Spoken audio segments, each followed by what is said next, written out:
సాయంత్రం 4 గంటలకు సెక్రటేరియట్లో ముఖ్యమంత్రి రేవంత్ రెడ్డి అధ్యక్షతన కేబినెట్ భేటీ కానుంది. ఈ సమావేశంలో కీలక అంశాలపై చర్చించే ఛాన్స్ ఉంది. హైడ్రాకు చట్టబద్ధత కల్పించేలా ఆర్డినెన్స్ మొదలు ధరణి కమిటీ సిఫార్సులు, 2 యూనివర్సిటీలకు కొత్త పేరు పెట్టడం, వరద సహాయక చర్యలు, రేషన్ కార్డులు, హెల్త్ కార్డులు, రుణమాఫీ, రైతు భరోసా, బీసీ కులగణన, కొత్త గ్రామ పంచాయతీల ఏర్పాటు వంటి కీలక అంశాలపై మంత్రివర్గం చర్చించనుంది. ఎజెండాలు ఎక్కువగా ఉండడంతో ఈ భేటీ సుదీర్ఘంగా కొనసాగే ఛాన్స్ ఉంది. హైడ్రాకు ఆర్డినెన్స్, బీసీ కులగణనపై ప్రధానంగా చర్చించే అవకాశం ఉంది. 2 యూనివర్సిటీల పేరు మార్పుపైన డిస్కస్ చేసే ఛాన్స్ ఉంది. డీటెయిల్స్ యాదగిరి అందిస్తారు. యాదగిరి, సాయంత్రం కేబినెట్ భేటీకి సంబంధించిన డీటెయిల్స్ ఏంటి? ఇవాళ సాయంత్రం సెక్రటరియట్లో సీఎం రేవంత్ రెడ్డి ఆధ్వర్యంలో రాష్ట్ర కేబినెట్ సమావేశం భేటీ కాబోతుంది. అయితే ఈ భేటీ చాలా కీలకమైనటువంటి భేటీ అని చెప్పుకోవచ్చు. ఇందులో సాయంత్రం సమావేశమయ్యే దీంట్లో చాలా కీలకమైనటువంటి అంశాల మీద చర్చించే అవకాశం అయితే ఉంటుంది. అయితే ఇప్పుడున్నటువంటి దాంట్లో ఈ హైడ్రా అనేది మనకు రాష్ట్ర వ్యాప్తంగా కూడా పెద్ద ఎత్తున దీని మీద చర్చ జరుగుతూ ఉన్నది. అయితే ఇప్పటికే ఏదైతే ఈ నాలాలు, ఈ ఆక్రమణలకు సంబంధించి నిర్మాణాలు చేపట్టారో ఆ నిర్మాణాలకు సంబంధించిన దాంట్లో ఈ హైడ్రా అనేది చాలా పవర్ఫుల్గా ఇప్పుడున్నటువంటి సిచ్యువేషన్లో చాలా పవర్ఫుల్గా పనిచేస్తుంది.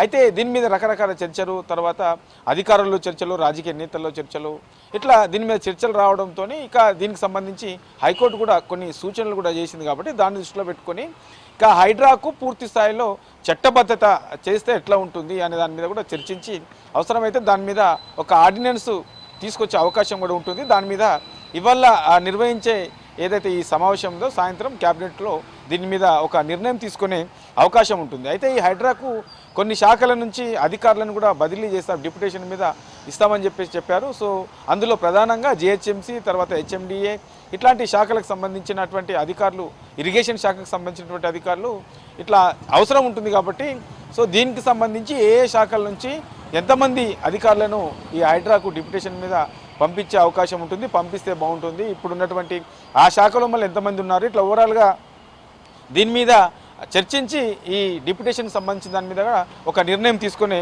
అవకాశం అయితే ఉంటుంది. ఇక వీటితో పాటు కొత్త రేషన్ కార్డులు, తర్వాత హెల్త్ కార్డులకు సంబంధించి ఇప్పటికే ప్రభుత్వం ఆధ్వర్యంలో, తర్వాత మంత్రివర్గ ఉపసంఘం ఆధ్వర్యంలో సమావేశాలు అయ్యాయి. తర్వాత అక్టోబర్ 2 నుంచి ఈ కొత్త రేషన్ కార్డులకు సంబంధించి కూడా ఇస్తామని చెప్పేసి ప్రభుత్వం ప్రకటించింది. కాబట్టి సో దీనికి సంబంధించి ఈ హెల్త్ కార్డులు సపరేట్గా, తర్వాత ఈ కొత్త రేషన్ కార్డులకు సంబంధించి కూడా సపరేట్గా స్మార్ట్ కార్డ్స్ ఇస్తామని చెప్పారు. కాబట్టి దీనికి సంబంధించి విధి విధానాలు ఎట్లుంటే బాగుంటుంది. సో గతంలో ఇప్పటికే ఈ కొత్త రేషన్ కార్డుల ఇష్యూస్ సంబంధించిన దాని మీద 3-4 రాష్ట్రాలకు అధికారులు వెళ్ళి అక్కడ ఉన్నటువంటి సిచ్యువేషన్, అక్కడ ఏం జరుగుతుంది, ఎట్లా ప్రాతిపదిక తీసుకున్నారు, సో ఇట్లా వీటన్నింటిపైన కూడా అధ్యయనం చేసి వచ్చారు. మరి అవన్నింటిని కూడా చూసిన తర్వాత మరి రాష్ట్రంలో ఉన్నటువంటి డిమాండ్, రేషన్ కార్డులకు ఉన్నటువంటి డిమాండ్ దృష్టిలో పెట్టుకొని సో ఎట్లా మరి దీనికి సంబంధించి విధి విధానాలు ఏముంటే బాగుంటుంది అనే దాని మీద కూడా ఇవాళ జరిగే ఈ సాయంత్రం జరిగే రాష్ట్ర కేబినెట్ దాంట్లో చర్చించే అవకాశం అయితే దీని మీద కూడా ఉంటుంది.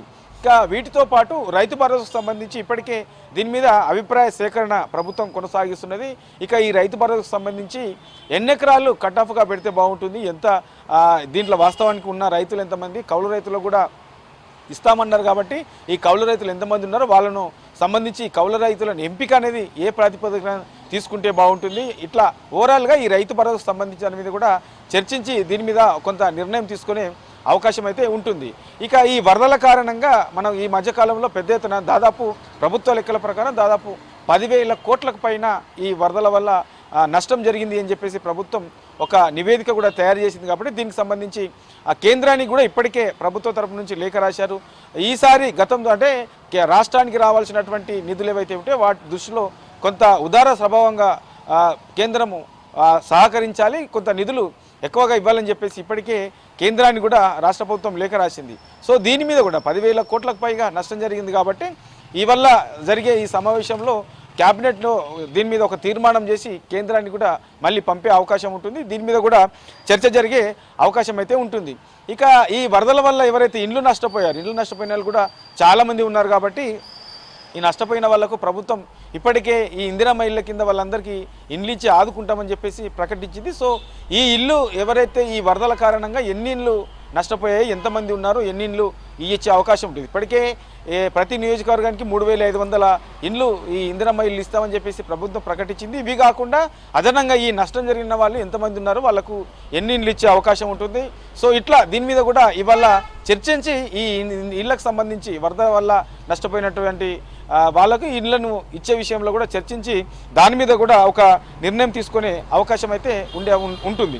ఇంకా వీటితో పాటు ఇప్పుడు కొన్ని యూనివర్సిటీలకు సంబంధించి పేర్లు కూడా మార్చారు. దీనికి సంబంధించి కొన్ని పేర్లను కూడా ప్రకటించారు. తెలుగు యూనివర్సిటీకి సంబంధించి సురవరం ప్రతాపరెడ్డి, తర్వాత మహిళా యూనివర్సిటీకి సంబంధించి చాకలి ఐలమ్మ పేర్లకు సంబంధించి ఇప్పటికే ఈ పేర్లను ప్రకటించారు. కాబట్టి ఇవాళ జరిగే సమావేశంలో, ఈ మంత్రివర్గ సమావేశంలో ఈ రెండింటికి సంబంధించి కూడా ఆమోదం తెలిపే అవకాశం అయితే ఉంటుంది. వీటితో పాటు ఇక మనకు ఈ తెలంగాణ విగ్రహానికి సంబంధించి ఇప్పటికే డిసెంబర్ 9న తెలంగాణ తల్లి విగ్రహాన్ని ఏర్పాటు చేస్తామని చెప్పేసి చెప్పారు. దీనికి సంబంధించి సెక్రటరియట్లో శంకుస్థాపన కూడా సీఎం రేవంత్ రెడ్డి చెప్పారు. సో దీనికి సంబంధించి ఈ నమూనా ఎట్లా ఉంటే బాగుంటుంది, ఇప్పటికి ఉన్నటువంటి నమూనా ఏంది, దాన్ని ఆల్రెడీ తెలంగాణ తల్లికి సంబంధించి కొత్తగా వేరే నమూనా ఉంటుందని చెప్పారు. కాబట్టి ఆ నమూనా ఎట్లా ఉంటే బాగుంటుంది ఏంది అనే దాని మీద చర్చించి అవసరమైతే దీని మీద ఒక కమిటీని కూడా నియమించే అవకాశం ఉంటుంది. డిసెంబర్ 9 లోపు విగ్రహం తయారు కావాలి, విగ్రహాన్ని అక్కడ ఏర్పాటు చేస్తారు. కాబట్టి అంతలోపు దీనికి సంబంధించి నమూనా ఫైనల్ చేయడం, ఆ తర్వాత విగ్రహాన్ని కూడా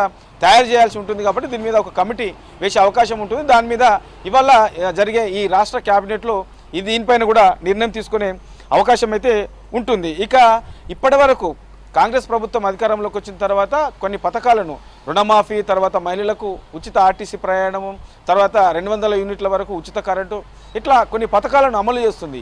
ఈ పథకాలకు సంబంధించి నిజమైనటువంటి అర్హులందరికీ వెళ్ళాయా లేదా, ఒకవేళ పోకపోతే ఇంకెంతమందికి వెళ్ళాల్సి ఉంది, ఆ వెళ్ళకపోవడానికి గల, అందకపోవడానికి గల కారణాలంటే ఎక్కడెక్కడ ఎట్లాంటి లోపాలు ఉన్నాయి, ఇట్లా ఓవరాల్గా దీని మీద కూడా చర్చించే అవకాశం ఉంటుంది. ఇక ప్రజల నుంచి కూడా ప్రభుత్వం అమలు చేస్తున్నటువంటి పథకాలకు సంబంధించి ప్రజల నుంచి ఎలాంటి ఒపీనియన్స్ వస్తున్నాయి, ఇంకా ఒకవేళ ప్రభుత్వం మీద నెగిటివ్ ఫీలింగ్ ఏమంటే దాన్ని మనం ప్రజల్లోకి ఇంకెట్లా వెళ్ళాలి, దాన్ని పాజిటివ్ ఎట్లా చేస్తే బాగుంటుంది, ఏమనుకుంటున్నారు ప్రజలు, మరి ఇప్పటికే రుణమాఫీకి సంబంధించిన దాని మీద 2 లక్షల లోపు ఉన్న రైతులందరికీ కూడా రుణమాఫీ ప్రభుత్వం చేసింది. అయినా సరే ప్రతిపక్షాలు దీని మీద పూర్తి స్థాయిలో చేయలేదనే ఆరోపణలు కూడా చేస్తున్నాయి. కాబట్టి దీనికి సంబంధించి కూడా ఎట్లా మరి దీన్ని ఇంకా మనం ముందుకెళ్ళాలి. ఇప్పుడు ఆల్రెడీ గత ప్రభుత్వంతో పోల్చుకుంటే ఈసారి మనము రైతులకు రుణమాఫీ అనేది అదనంగా చేసాం, తర్వాత ఎట్ ఏ టైం చేసాం. అయినా సరే ఎందుకు ఇట్లాంటివి వస్తున్నాయి అనే దాని మీద కూడా చర్చించే అవకాశం అయితే ఇవాళ జరిగే ఈ సమావేశంలో ఉంటుంది. వీటితో పాటు ఇక కొన్ని గ్రామ పంచాయతీలకు సంబంధించి కొత్తగా ఏర్పాటు చేయాలని చెప్పేసి ప్రభుత్వం భావిస్తుంది. తర్వాత ఇప్పటికే కొన్ని గ్రామ పంచాయతీలను ఏదైతే గ్రేటర్ హైదరాబాద్ ఉందో, గ్రేటర్ హైదరాబాద్ పరిధిలో కొన్ని గ్రామ పంచాయతీలను మున్సిపాలిటీలో ఇప్పటికే వాటిని విలీనం చేశారు. కాబట్టి వీటి మీద కూడా చర్చించి ఈ డెవలప్మెంటు, తర్వాత ఈ కొత్త గ్రామ పంచాయతీల ఏర్పాటు, ఎక్కడెక్కడ ఎన్ని గ్రామాలు ఉండే అవకాశం ఉంటుంది, ఇట్లా ఓవరాల్గా వీటి మీద చర్చించి వీటి మీద కూడా ఒక నిర్ణయం తీసుకునే అవకాశం ఉంటుంది. ఇక ఈ మధ్యలో విద్యా కమిషన్ ఏర్పాటు చేసింది. ఆ విద్యా కమిషన్కి సంబంధించి అది ఎట్లా పోయే అవకాశం ఉంటుంది, దానికి సంబంధించినటువంటి విధి విధానాలు ఏంటి, సో అది ఏం చేసే అవకాశం ఉంటుంది. ఇక యంగ్ స్కిల్ యూనివర్సిటీ అంటున్నారు. కాబట్టి ఈ స్కిల్ యూనివర్సిటీకి సంబంధించి ఈ 6 కోర్సులు ఇప్పటికే ప్రారంభిస్తామని చెప్పేసి ప్రభుత్వం చెప్పింది. ఈ 6 కోర్సులకు సంబంధించి ప్రయారిటీ ఎట్లుంటుంది, తర్వాత మిగతా కోర్సులు కూడా ఎప్పటి నుంచి ప్రారంభించే అవకాశం ఉంటుంది. ఈ యూనివర్సిటీకి సంబంధించినటువంటి నిర్మాణం పనుల ఎప్పటి వరకు డెడ్లైన్ పెట్టుకొని పూర్తి చేసే అవకాశం ఉంటుంది. ఇట్లా ఓవరాల్గా ప్రభుత్వం ఏదైతే ప్రయారిటీగా తీసుకుని ముందుకెళ్తుందో, ప్రభుత్వం పథకాలు అమలు చేస్తుందో వీటన్నిటికి సంబంధించి, వీటితో పాటు ఈ డెవలప్మెంట్కి సంబంధించి ప్రభుత్వం తీసుకున్నటువంటి వివిధ డెవలప్మెంట్ కార్యక్రమాలకు సంబంధించి వాటి అప్డేటు, తర్వాత ప్రధానంగా ఈ హైడ్రాకి సంబంధించి ఏం చేస్తే బాగుంటుంది, దానికి చట్టబద్ధత ఉంటే ఎట్లా ఉంటుంది, దానికి సంబంధించి అధికారులు ఏ శాఖ నుంచి ఎంతమందిని, ఇట్లా ఓవరాల్గా వీటన్నిటిపైన చర్చ జరిగే అవకాశం ఉంటుంది. కొన్ని అంశాలపైన కీలకమైనటువంటి నిర్ణయాలు తీసుకునే అవకాశం కూడా ఉండే అవకాశం ఉంటుంది.